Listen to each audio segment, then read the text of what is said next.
Awesome. Alrighty. Welcome back to the Red and Black Wrestling. I'm your host, Daniel Adams, and I am joined today by Kosta Koufalis of Iona Prep, who was our 2024 CHSAA Sectional Champion at 160 pounds. How's everything going, brother? How have you been? Everything's going great. Yeah. How have you been? I'm doing good. I'm doing good. Like we were catching up a little bit beforehand, taking it a day at a time, keeping it pushing. Yeah, thank you so much for coming out onto the Of course, of podcast. course. I know you probably have a very busy schedule, so we appreciate you taking the time out to come and join us. Um, so yeah, we're very excited for this one. Um, we know you've had a very exciting high school career and everything, so we're very excited to kind of dive into it and everything. And speaking of, let's kind of take it back to the very beginning.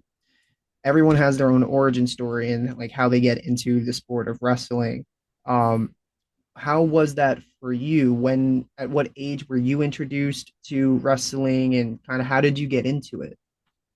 Yeah, so for the majority of my life, as surprising as this may sound, I really didn't know much about wrestling. I was a swimmer for 14 years of my life, and I did a little jujitsu on the side because my dad was a Muay Thai fighter, and he was involved in that world, and he was like, "Hey, you got to know how to defend yourself somewhat. I know you like swimming, it's fun, but you got to be prepared." So signed me up for some jujitsu classes, maybe around sixth grade, and I did that for a year or two. It was fun, and then people are always telling me like, "Oh, wrestling's great. Like it'll supplement your jujitsu. Like you'll have a fun time. You could do it at school." And I was like, you know what? I'll give it a shot. It's never really been my thing, but I'll give it a shot. So in eighth grade, I went and I joined my modified team at my middle school, and from there it was kind of like love at first sight type of thing. It was like, wow, this is great. That feeling when you win your first match and you get your hand raised for the first time. It kind of there's nothing else that I could really describe it. I can't really describe it. It's Kind of like it's an addiction second to almost. none. Yeah, it's second to none.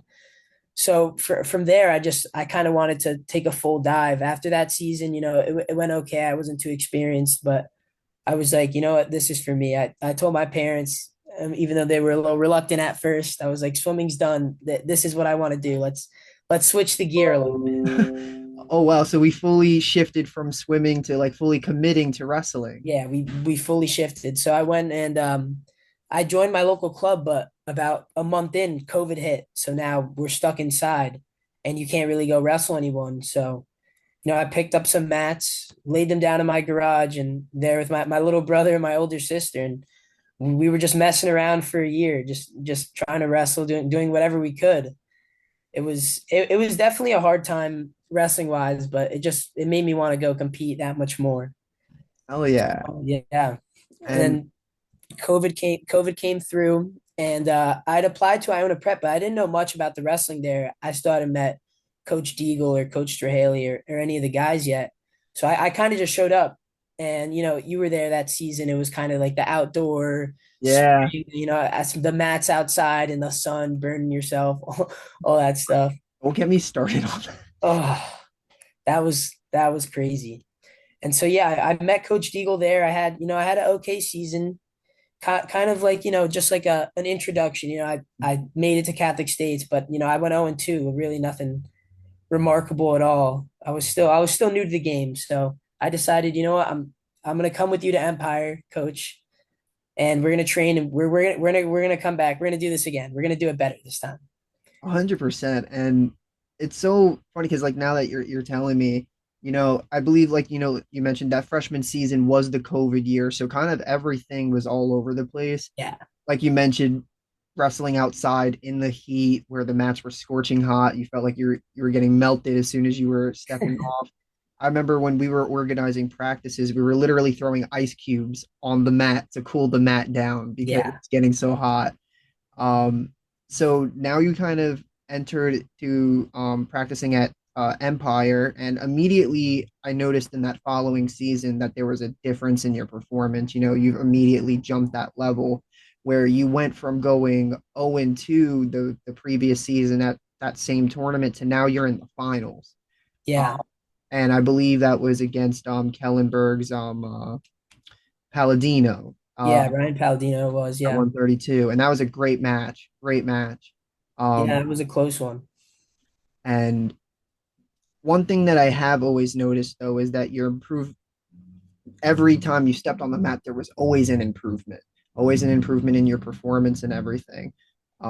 So taking second sophomore year, going into your junior year, made the finals again. Wrestling Max Watson, who was your teammate. You guys traded wins that season too. I know earlier in the season he had gotten a win, I believe at the Westchester Yeah, Championships at the that you guys Westchester usually County go tournament. to, Yeah. and then you got it back at the city finals. Hmm. Um, the trilogy being settled in the Catholic State finals. Um, Yes. and unfortunately, finished runner up in that match. Like I said, it was an amazing match. Literally came down to the very last second. Literally Very last very last second. Yeah. second. We Um, were always close.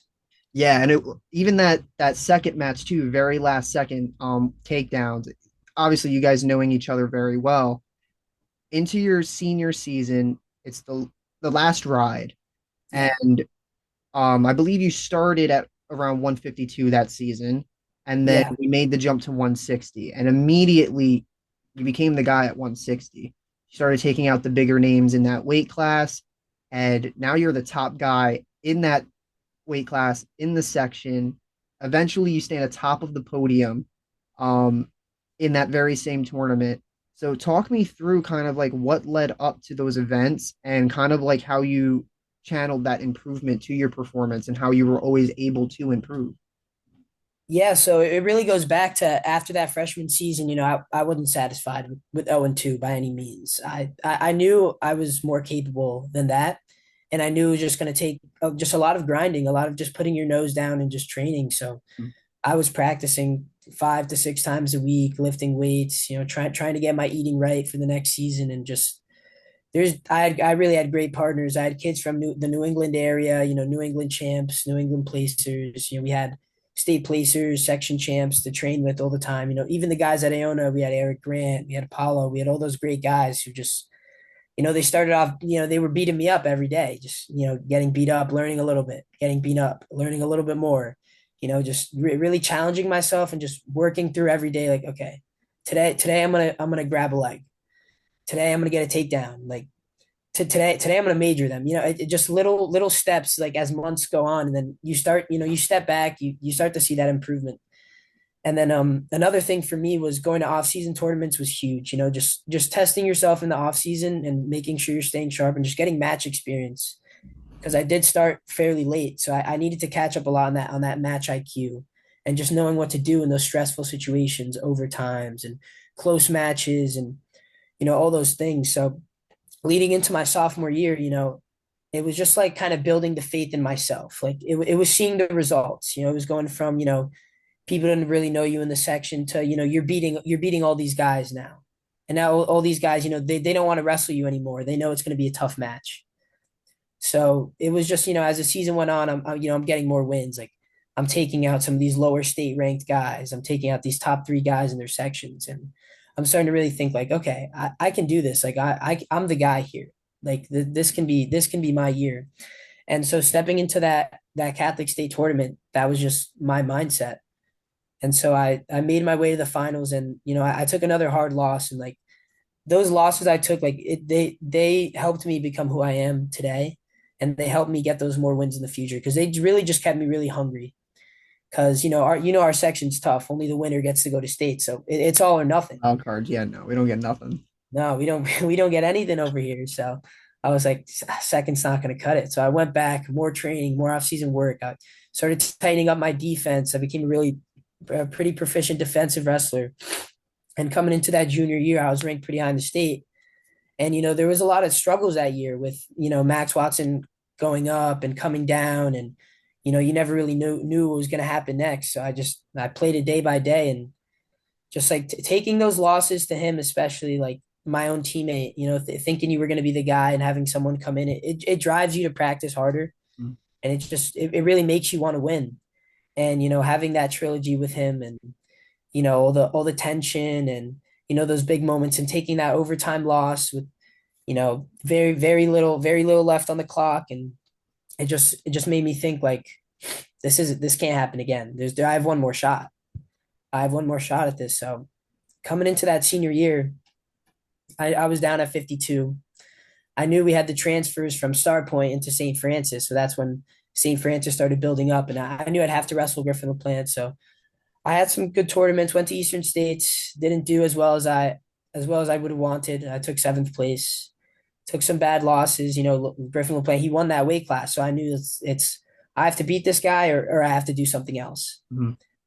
So I wrestled him at the Catholic State duels and we had a close match, but he kind of beat me up. And I was like, I have a choice to make now. Because in that same weekend, I wrestled Kyle, who's Yeah. he's a really good wrestler. He's lanky, he's long, he's hard to wrestle. He's very, Very very defensive like tricky. yourself even. Yeah. Yes, he's very tricky. You got to finish on your feet or his limbs are too long. He's grabbing ankles. He's, you I was know, gonna say you're in for a long ride if you don't finish quick. yeah, if you don't finish quick, it's gonna be annoying. It's gonna be hard. And I had a lot of experience wrestling him. We might have wrestled 6 or 7 times in my high school career, all the way from JV cities to the Catholic State Finals. It was like we were moving together at the same kind of pace. So I made the decision to stop cutting weight. Eat a little bit more. Feel a little better, and just keep wrestling him and see if I could hack it. And he gave me some wars. The divisionals, it was a war. It was rough. It was hard. He was super stingy. Some controversial calls, some controversial takedowns. Fans in the crowd, like saying it all. You just got to like stay composed in that moment, and Tuning it out. that's Yeah. what I do. I couldn't really let the anything else get to me. I had to win. I had no other choice for myself. Yeah. So, coming into that Catholic States, I was dealing with some injuries. My knee had my bursa sac kind of got inflamed, and my LCLs were a little bit partially torn. So I had to kind of switch up my style. I started wrestling mainly from hooks and kind of just throw by, finishing really on my feet, which I mean, honestly, it helped with Kyle. You can't like staying on your knees is as we were talking about before. It can be bad news with him. Like he's tricky. So, going into that match, it's kind of like surprisingly for myself, I was very calm. I was very mellow. I was very collected with myself. And it was kind of like, okay, like this may be my last high school match ever, Mm. but I'm just gonna go and I'm gonna give everything I got. And I think I wrestled pretty well that match. I feel I kept good control pretty much the whole time. I wasn't giving anything up. And when I got that last takedown in the last, like, I don't know what it was, maybe like 2 seconds. I don't even know if it even counted. I knew it was done. I got up and it was kind of like this feeling of relief, like, okay, finally we've made it. Finally. It took a lot to get there, but my goal, I accomplished that goal. And But I know how like rewarding that probably must have felt knowing like, oh my oh God, like yeah. I finally did it. Like 0 on the clock, refs bringing you in, the hands being raised, the thoughts are kind of starting to settle in. Like we did it now. Oh wow, wait, we have states in 2 weeks. Oh my God, now you're kind of scrambling. Like wait, there's still something else Yeah, I coming still up. got to keep going. It's not done now.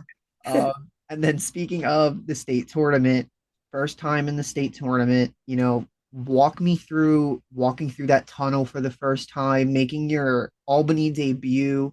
I know you end up finishing third in the state, so first entrance into the state tournament, you're on the top of the back end of the bracket. So kind of walk me through all the emotions and your thoughts and kind of like what was going on that weekend for you.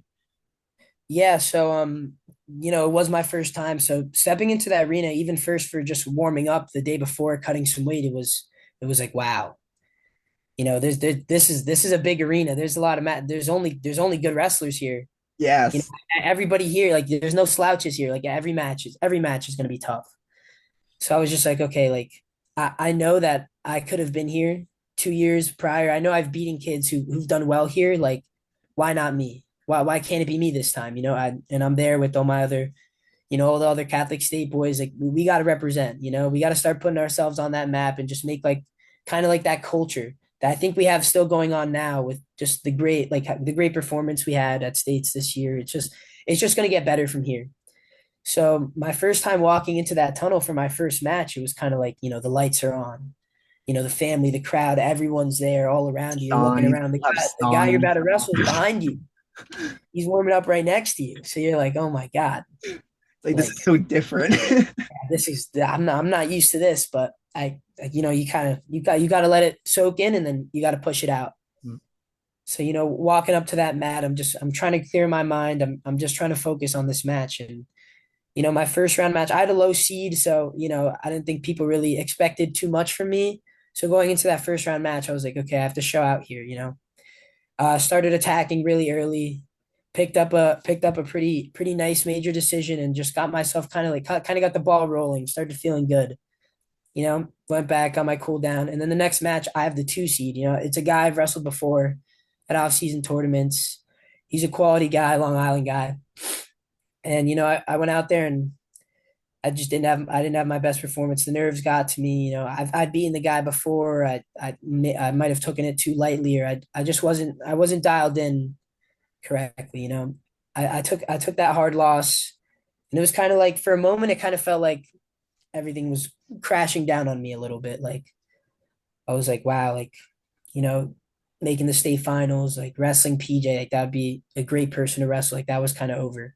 So I kind of had to go just sit by myself and just refocus, just kind of find myself and be grateful for where I was at, and just tell myself that I have to keep pushing. Like this can't be it because you didn't make it this far to go 1-2, or Mm. not make the blood, not place, lose here. I couldn't allow that to happen. So from there, I just started taking it match by match because I knew I had like 4 matches until I placed. Like I knew it was now it's an uphill battle. Now you're wrestling every 15 minutes. Yeah, Very little break. You're wrestling, it's going quick. So I just kept taking my matches. I kept picking up some wins on the backside, and I found myself in the blood round in the next day. And thankfully for me, since I had moved up a weight class, I wasn't really cutting any weight. So I could just go home, go back to the hotel, relax, talk with my family, talk with all my friends that came to watch, all my other teammates that are still in. And I took that night to just relax. Just I decompress. wasn't even thinking about my matches. I was like, blood round tomorrow, it's all or nothing. Again, like I just got to wrestle. That's it. Like I know I'm better than these guys. Now I just got to perform. Mm.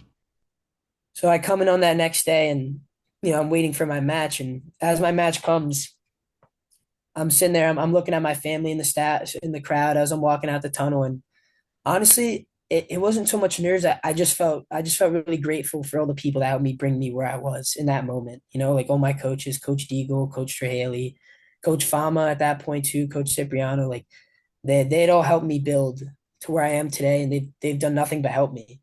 So I didn't want to disappoint them, and I didn't want to disappoint myself. So I went out there, and it was a great match. It was in my favor the whole time. And I just felt really comfortable. And I got that win, and it was kind of just like a flood of emotion. It was like this is what I've been working for so many years. And just having everyone in the arena, just having everyone see it, like just my moment, it was amazing. It really is And but it amazing. wasn't done though. There was still more There's so wrestling. many more matches to go. Yeah, you're sore, you're beat up, and there's still like 3, 4, and now all these matches, everyone's gunning for it. You want to place higher, like you're not just done. And the next match, I had a really tough kid who he took me to overtime. He was a strong kid from Long Beach, and I remember in that match starting to feel the nerves, and I was like, I can't. Going into that overtime, I was like, I can't feel these nerves anymore. We gotta push these out, and we're not taking seventh or eighth place. That we're not coming all this way to take seventh or eighth place. We're not doing it. So squeak that one out.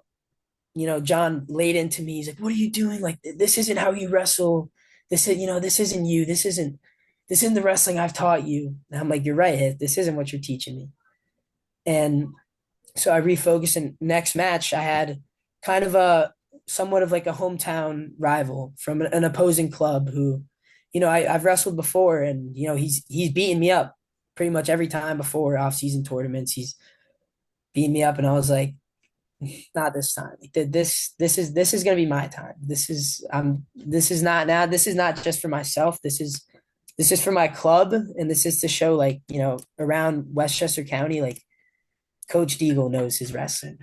Empire guys know their wrestling. Like these guys, they don't do what we do. They don't train how we train.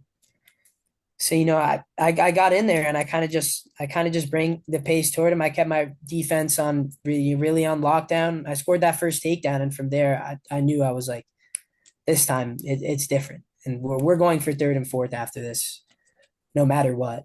And I got that big win, and I remember looking up at Coach Deagle, and he was going crazy. All my friends are there, like, oh my God. And I was thinking, like, still then I wasn't still satisfied then. I was like, this one was a good win. I celebrated a little bit, but there's one more left to go. And we made it this far. We're taking third place. We're going for all we can get now. And I remember that I had maybe around like 30 minutes to that last match. And I was sitting alone in a room. I kind of turned the lights off. I kind of closed my eyes for a little bit. And I was just really like soaking in the fact that this is my last high school match. This is my last time representing Iona Prep in the Catholic League. And I was that like this is it. And you're gonna go out there and you're gonna win, and you're gonna make everyone at your school proud. You're gonna make the Catholic League proud. You're gonna make your family proud, and there's no more losing. You're gonna finally go off on a season with win, Mm. because we've gone off on only L's, and I don't like how that feels. It stings. I don't. It's not. I don't It's like not a that pleasant feeling. feeling, brother. It's not. I don't like that feeling. So I want to go out on a W this time. And interestingly enough, I went out for my last match, and it's kind of like I blacked out. Like I don't remember even what was going on in that match. Like I watched back the videos, and I was like, I'm shooting high crotches. I don't shoot high crotches. What's going on? Like Is I'm this scoring with a me? high crotch here. Like what am I? This isn't how I wrestle. But I think truly that's when you have some of your best matches, when you kind of just let your instincts and your body and just control you, and you don't think too much. You're just going. I think that's when a lot of people have their best wrestling. At least for me, that's when I have my best matches. And I came off with that W, and it felt like everything I had worked for truly now was really really complete in terms of high school. Like it really, that cemented it for me.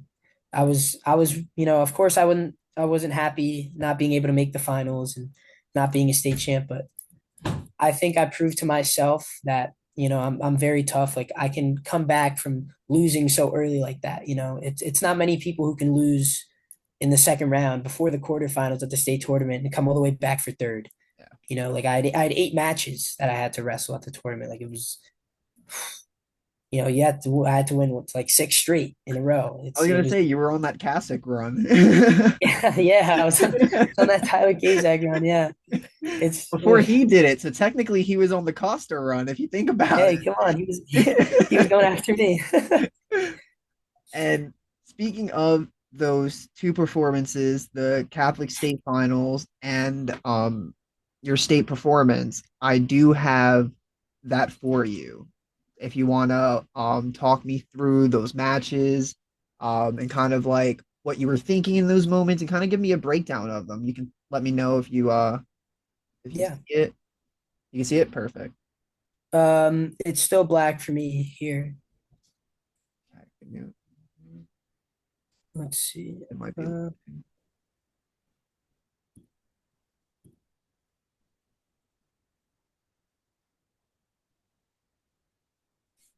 there we go. Now I can see it. Awesome.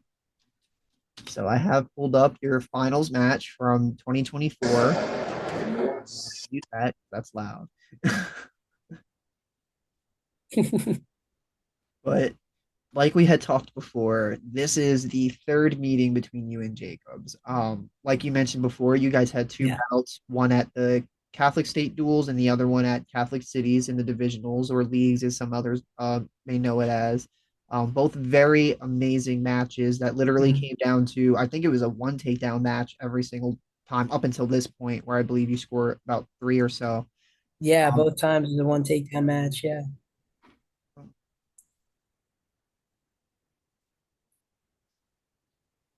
but at that meeting the second time, it was actually in the semifinals. Which Yeah. Surprisingly enough. Yeah. yeah, because I was like, I know that a lot of people were actually surprised that that was in the semis and not the finals because of the way that the brackets worked out. Jacobs ended up getting the 4 seed, I believe, correct? Yeah. Yeah. Yeah. Yeah, that was interesting too, because it was kind of like in my mind that semifinals match is my finals match. Hmm. like that's going to be the toughest match of the day. And immediately from that underhook, you got that high crotch running that high single now. And like we talked before, Jacobs is so insane with his defense. Now going into a more Yeah. split crackdown. He was super flexible as well, really annoying to score, but finishing kind of bringing it on my feet and switching off to that double. It felt like one of the easier finishes against him, and it was a pretty early takedown, which I hadn't gotten in many of the matches beforehand. So So immediately it kind you're of for looking at me a huge it kind of set my pace a little bit. and immediately there was that cutaway too. I know that he threatens a lot with that Peterson on bottom, which he catches pretty much almost Yeah, anyone with. Seemed like you were yeah. very aware on that. I knew very well about that one. A lot of my coaches were like, "You can try, but top wasn't really always my game." I was like, I want to keep it on the feet for most of the match. So I was like, I'm just gonna cut him. We're gonna get more takedowns. That's what we're gonna try to do.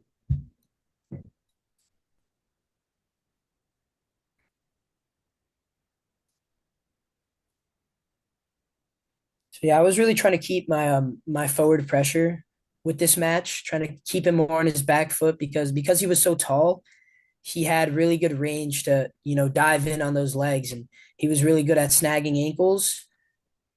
So like right there, he took a shot from pretty far away, but he can get pretty close to my legs just with that length. So that was always just a big threat wrestling him. Yeah.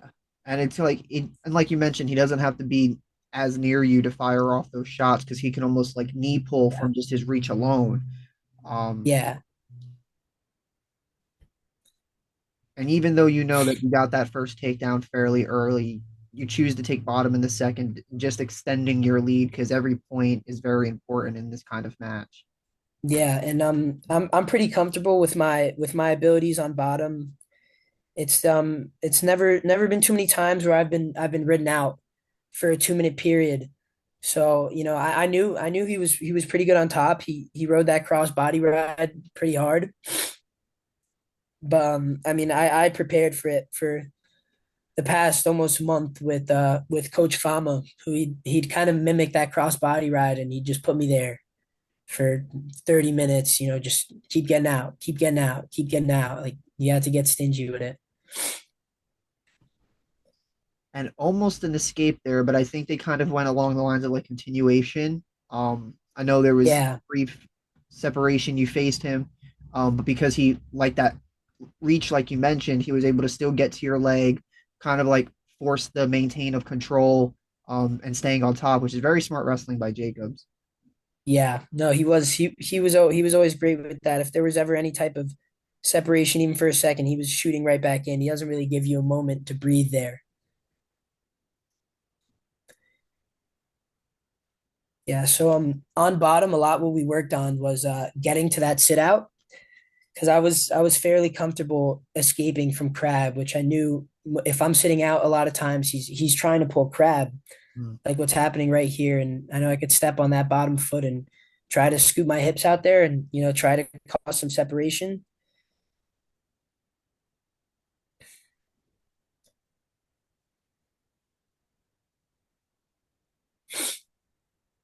Yeah, man, that crossbody ride was always tricky, super tricky. Oof. Did not like that one.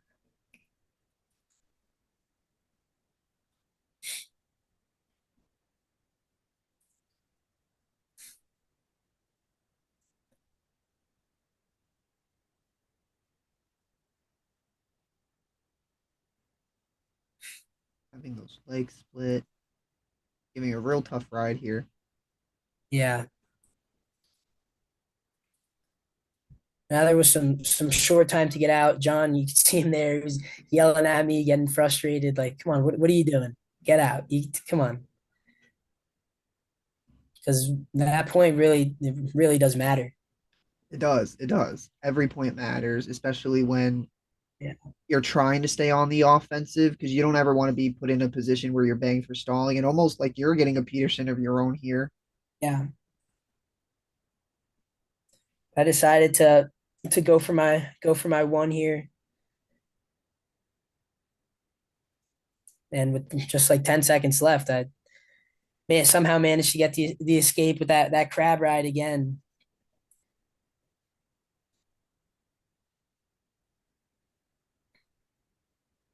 And now it's Jacob's choice in the third.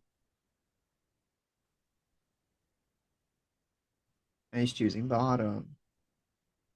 And you immediately choose to cut him, knowing that, that threat's still there. And you know that Yeah, you got that takedown before, so you always have that thought in your mind that I can get another takedown if I really need one. if I need to, yeah. And immediately looking into getting into your ties, not even letting, him get a setup that he wants back into those underhooks, digging into that high single and right out of bounds. Yeah, that underhook was really helped me out with him. It kind of got him stuck, so he couldn't really use his range as well. If I'm that up close, I could kind of feel every way his body was shifting, and even here, it let me get into my reattacks, which I'm pretty sure I got another takedown here. Yeah, with a reattack off his shot to a lift on a double, And it was very and smooth. he here now I cut him immediately because it was tricky.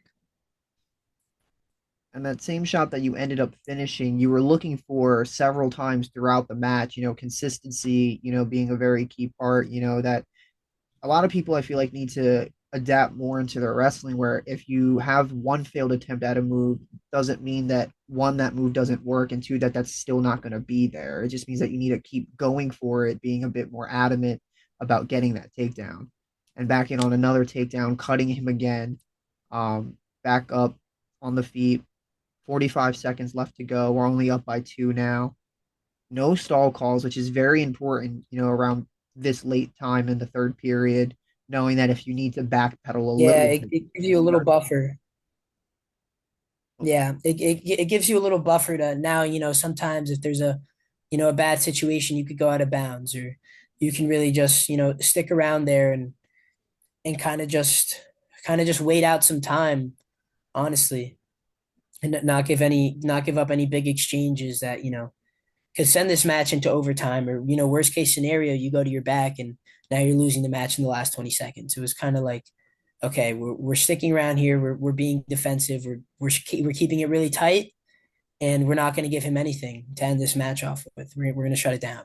like good smart wrestling in the late third, not giving up anything, needless or, um reckless in a way that could kind of like get you in real deep trouble.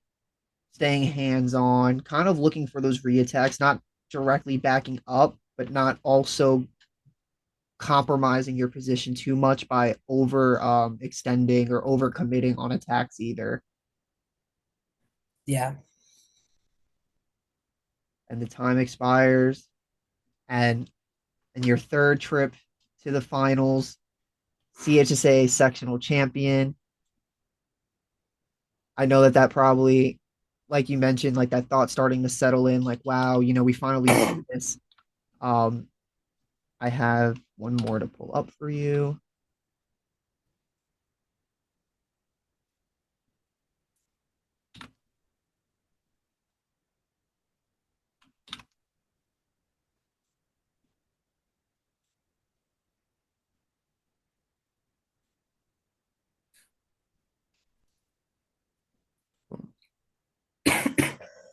So this one here, I was able to find it, is your third place match from New York State's. Uh, yeah, so for some people who also may not be knowledgeable with the consolation rounds, the first period is not 2 minutes, it's 1 minute. 1 minute. So you have essentially 5 minutes of match time. And that 1 minute is super important because if you give up an early takedown, you essentially It's have, hard to come back. Yeah, yeah, it's much harder to come back. it's really easy for somebody to get that takedown and get a ride out and just start it off shutting it down, 2-0 pretty early on. And then most likely having to start on bottom or like rushing a comeback, it Yeah, compromises you very early. yeah, it changes the pace of the entire match, really. And then in that same singlet, repping Iona Prep, Yeah, repping I the had to game end it off with final the time. Iona Prep singlet one last time.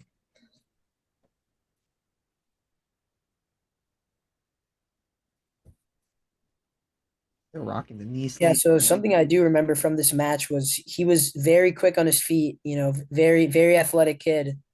He was a younger kid. He was a sophomore, up at 160. So he knew how to move. He was a great hand fighter too. He had some really good defense. He was really hard to score on. He definitely knew what he was doing for sure. He was a very quality guy. And immediately you were back into that underhook too, looking to score from that position. Yeah.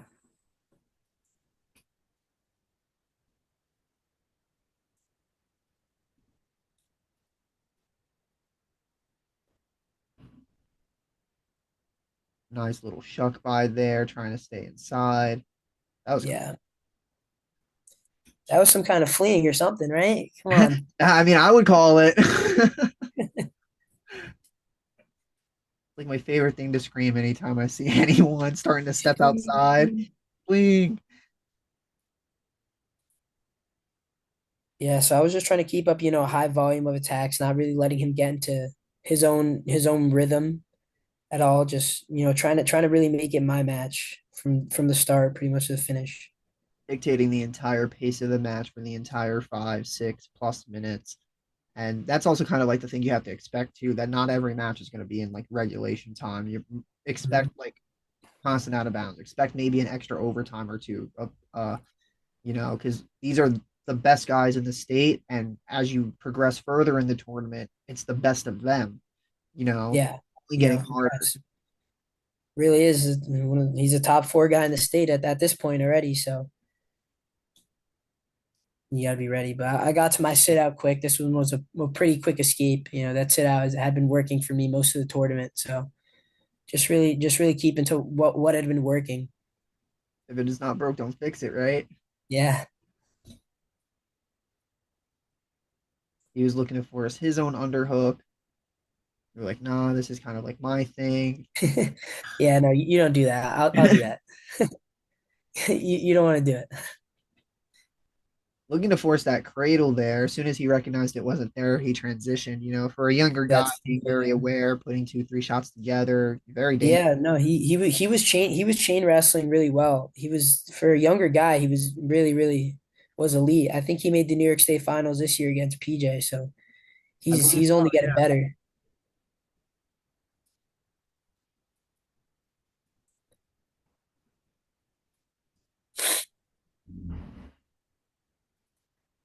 I think we hit heads here, so there was a little bit of injury time.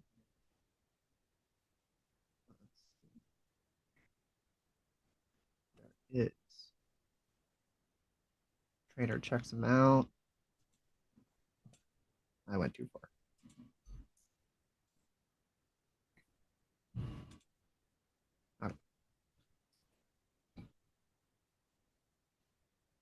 So the trainer deems him non-concussed, no CT. All good. Good Nope. to No he's all good to damage. continue. All good. Let's keep going.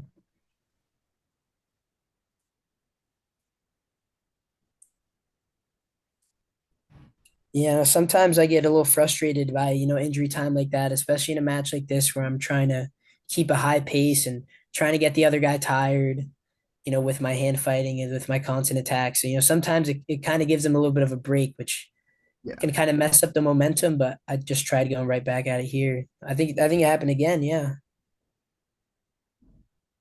and because it is also a frustrating thing because also not every athlete may use an injury time for an injury. Sometimes it's Yeah. a gassed type of Yeah. thing. I'm tired. I need a break. I need to breathe.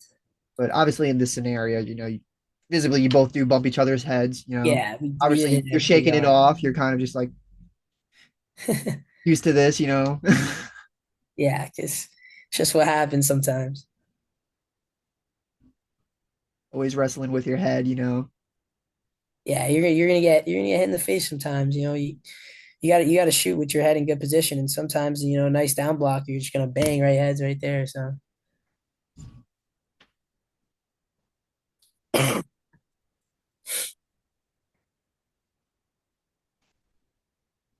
30 seconds left.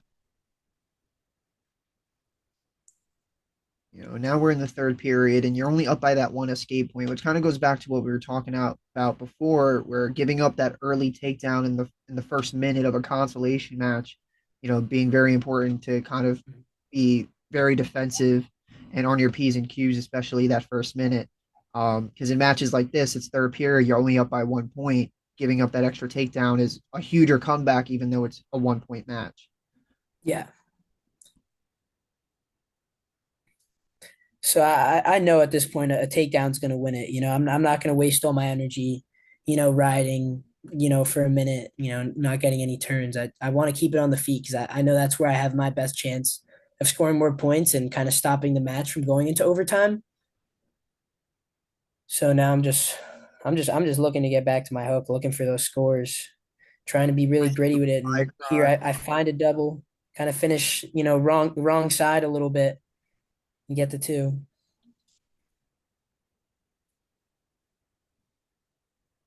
Nice, good, hard finish there. Shot right Yeah. into him, got your hips in, and finished nice. And a good lift to send him out. Mm. Checking the clock, noticing you got a minute to ride him out, that you're up on a 2 point lead.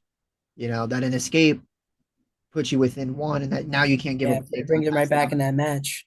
So it's now I have to ride him, or if he does escape, We got to maybe if lock he it does down. escape, have him escape in last 5-10 seconds where it's not too crazy of a worry. Mhm. And he manages with just 50 seconds left to get that escape. And now he's probably pressuring very heavy, looking to force those underhooks. Yeah, so now he's going to be starting that sprint, and so I just had to be ready to, you know, keep my cool, not fall into his rhythm, and kind of stick with my hard hand fight that I'd been working on the whole match, hoping he takes a bad shot out of desperation that we could get a quick go behind here too. And that's another thing too, desperation shots. A lot of guys get too worried about the time on the clock or the Mhm. situation at hand, and they kind of just make more mistakes. Yeah. No, you definitely can catch some guys, not really setting up their shots, kind of diving, all or nothing type of shot. And that's when you can, that's when reattacks are, they really work. That's when a nice, good classic sprawl can really get you there. And looking to finish that spin behind, he almost gets one of his own, literally wrestling to the last Literally, second. yeah, to the last second. So down to the wire there, almost, almost sold the bag there. Obviously, noticing your family in the crowd, celebrating that moment with them. Yeah. It was a great moment. Had to have a good night after that with all my family and friends. So it was just, it was all I could really ask for. And, now that you have finished your high school career, accomplishing everything that you have up until this point so far, there's especially probably in the Iona room, the younger guys who kind of have entered in and are looking to make that name for themselves too. What would you say, especially through your own trial and error, what would you say to them as they navigate their way to, finding and creating their own path in either Iona or any of the schools in our section, or in wrestling in general?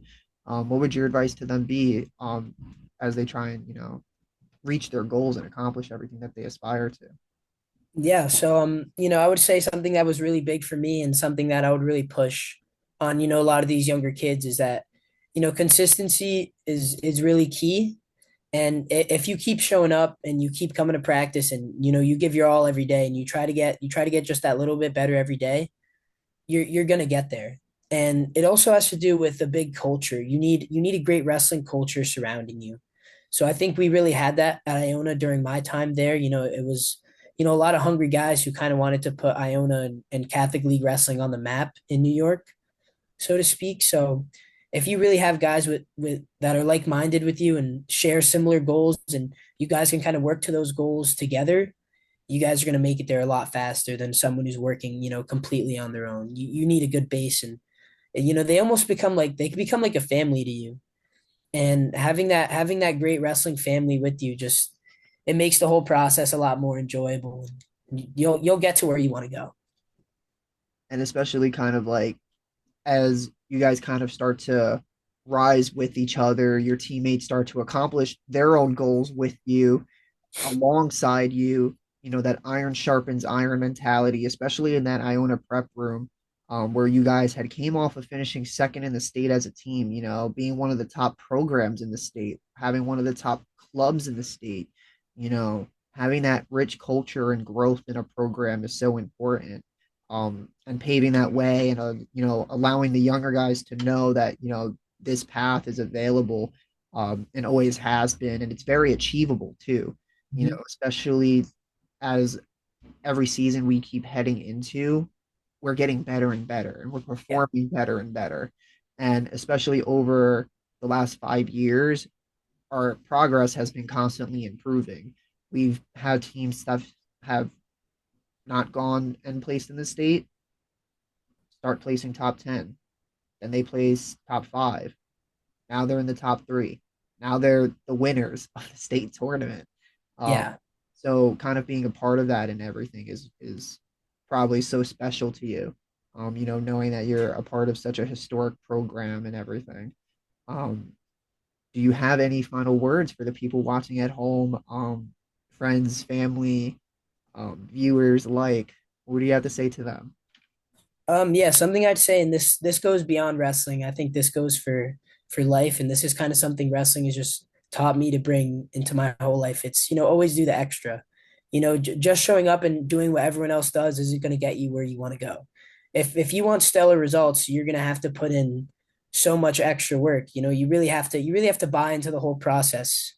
And you really have to, get up when you don't want to get up, go for that run or go lift weights or, even go study when you don't want to, because you have to be good not just on the mat, you got to be good in school too. You can't be a complete wrestler unless you have your whole life figured out.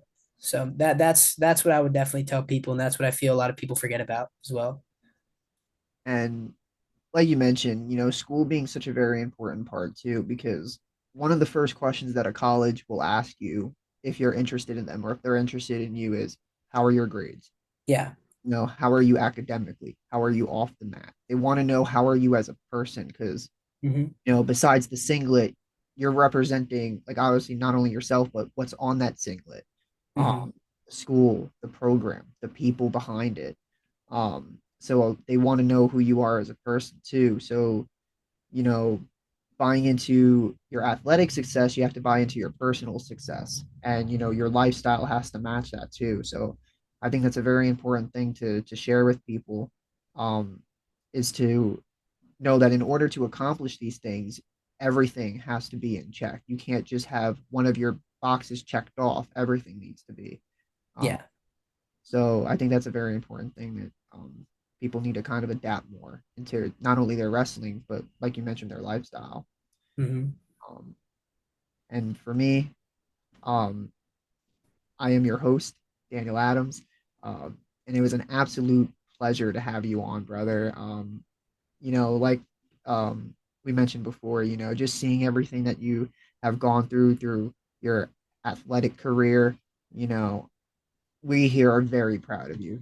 Just even seeing you, from those 4 years grow up a little bit, just even a fraction of what your coaches have probably seen. Um, we're very proud of you, brother. We are, and we can only Thank you. I appreciate that. do in the future. Thank Um, you. And anytime you want me to come on, just shoot me a text. I'll come back on. It was a great conversation. You got a great thing going here.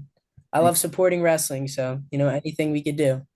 I really appreciate that, brother. And obviously, if there's anything that we can continue to do to support you on or off the mat, obviously, never hesitate to reach out to us. We're here for everybody, alumni alike. Hmm. But like I said, I'm your host, Daniel Adams, and I'm signing off. And I was joined with Kosta Koufalis, and it's been an honor, brother. It's been a good time. All right, I'll see you later. Thank you. Later, brother, of course.